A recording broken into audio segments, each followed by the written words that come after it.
It's safe to say that the concept of saving money is something that's deeply rooted in our society, so much so that we're taught this from a really young age in the form of pocket money. We're told that if we save our pocket money up, we'll eventually have money to buy something big that we want. And whilst this is true, this concept then goes on to serve us throughout our entire life. We're told that if we save a little bit of money towards whether it be our pension or to our car payments or something like that, we can then have what we want. On the surface of it, it is true, but there's a big problem with this concept and most people never really break out of this cycle. However, as I've been documenting in the last couple of months, I think there is a better way to go about things. And I think the big problem with saving is that it has a limit. The truth is, and a lot of people don't like to admit this, there's a limit to how much you can save. And if you ask me, the reason why there's so much advice on saving on the internet is because it's a lot easier to tell people to save than it is to tell them to grow their income. Saving, even if you were to save every single penny of your salary, you'll only have that number. So if you make, say, 10k a year, you'll only have 10k. If you made 100k a year, you'll then have 100k, but you won't have any more.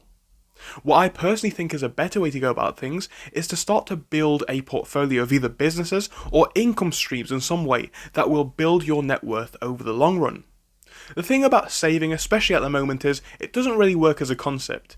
If anything, the money that you save becomes less and less every single year because the rate of inflation is much higher than the interest rates of most bank accounts, meaning that your money in the bank is in real terms going down every single year. And this is problematic for those looking to build their portfolio and their net worth, because when you think about this, you're fighting an uphill battle. Every penny that you put into your savings account, for most savings accounts, and of course I'm not a savings account expert, but for most of them, your money is becoming devalued year after year. And this is a problem for somebody trying to get to that next level. So like I said, the way that I'm personally trying to go about this and documenting this on my channel is to grow my net worth. I really think this is a better way of doing it than saving money. And what I mean by that is I'm trying to build businesses or grow businesses or invest in smarter ways than the simple saving method. In the past, saving worked a bit better because the interest rates might have been 2, 3, 4% and inflation might have been 1, 2, 3, 4% as well. So that means that if you're making a little bit of money, that's great, but even if you're losing a tiny bit, it's not that much of a percentage. Nowadays though, we're seeing inflation 5, 6, 7, 10% and the interest rates being maybe 1 to 6%. That means that you are in theory losing money. Now, like I've been documenting on this channel this far, in my businesses, I can almost guarantee the amount of money that I want to make. Obviously it's a lot more hard work and it requires a lot more research. Even if you wanted to just invest in the stock market, there's research that you would have to do that you wouldn't have to do if you opened a savings account. But the thing is though, this is worth it because these results will compound over time. Imagine if you were to start up a side hustle that made you a return on investment annually of 30, 40, 50%. Imagine if you invested in the stock market that made 5 to 10% a year. I'm not saying that these results would be killer, but they'd be a lot better than the average, say, 2-3% return on an investment account. If you ask me, those days for most people are simply over. And I really think this is one of the biggest scams that we teach in society nowadays. Everybody understands that fundamentally the concept of investing in businesses, investing in ideas makes money. We all know that that's why billionaires and millionaires buy into companies and buy companies in the first place. The trouble is, however, when you talk to the average person about this concept is so far out of their reach that they won't even consider researching into it, when in actuality it's something which most people can tap into. I'm not saying that everybody should start a business. As I've said before on this channel, I believe that there are people who starting a business works for, but I believe for others it's simply out of what they really even want to do. But what you can do though is research into what investment methods are best for you, whether it be opening a stock account and researching into that. And obviously that's going to vary depending on what country you're in and what your risk tolerance is.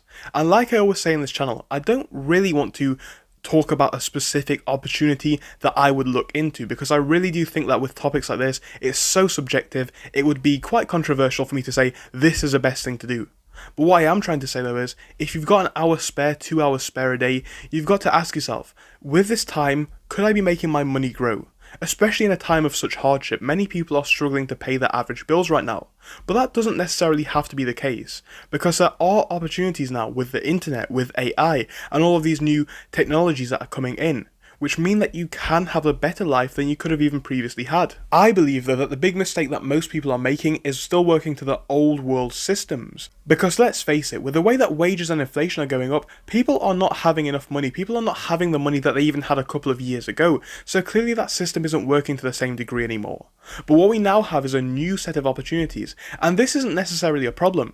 If we look back through history, people understand this very well. I use this example all the time, but think about it. If we look back to the Industrial Revolution, we now understand how much of a beneficial time that was. Obviously though, the times that happened before, the jobs that existed before, quickly became redundant and irrelevant for the most part. However, new opportunities were created, new millionaires were created, and new jobs were created for the people who lost their jobs. Obviously some industries were not replaced, but you get what I'm trying to say here. There's always an opportunity, and now is a time that you can capitalize upon it. But even if you're not willing to start up a business, what is the best thing that you could do with your money? And like I say, I'm not here to give you direct advice, but what I would say is it's time to start researching into it. And it's also time to start researching into where your money is now and what the companies that have it are doing with it.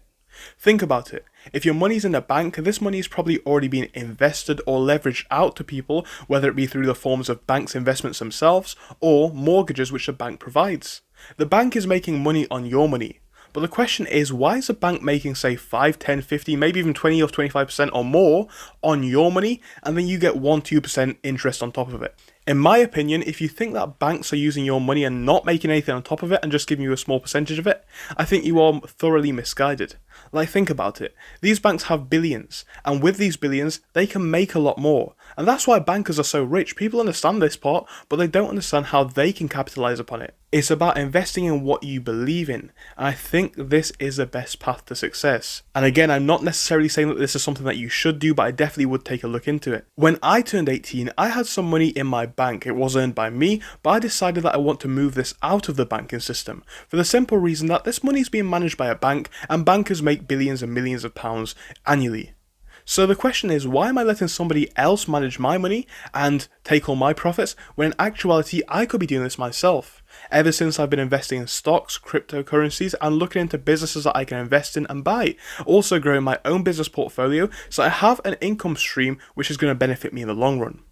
Using my money in a way that works to my lifestyle helps to progress me, and it means that I can make progress in life and business a lot faster than a lot of my friends can who don't simply understand these concepts. And the truth is, most people go throughout their entire life not understanding how this works. But in a year or so, you can fully educate yourselves into how business works, into how investing works, into how the stock market works, and you can create an opportunity for yourself that will last for your entire life. Once you've got this knowledge, it likely does not go away. So is it worth investing a year of your time, maybe an hour every single day for a year, to learn about this stuff? I really think it is. Anyway guys, I just wanted to give you an update on this one and speak about money, banks, and ultimately what your money is doing. How things are not working right now, and how things can work better for you in the future. Because the world of investment can sound scary, but when you wrap your head around it, when you fully understand it, it's really not that bad. Anyway, if you enjoy this sort of content, don't forget to like and subscribe, more stuff coming at you very soon. And as always, I hope to see you in our next video.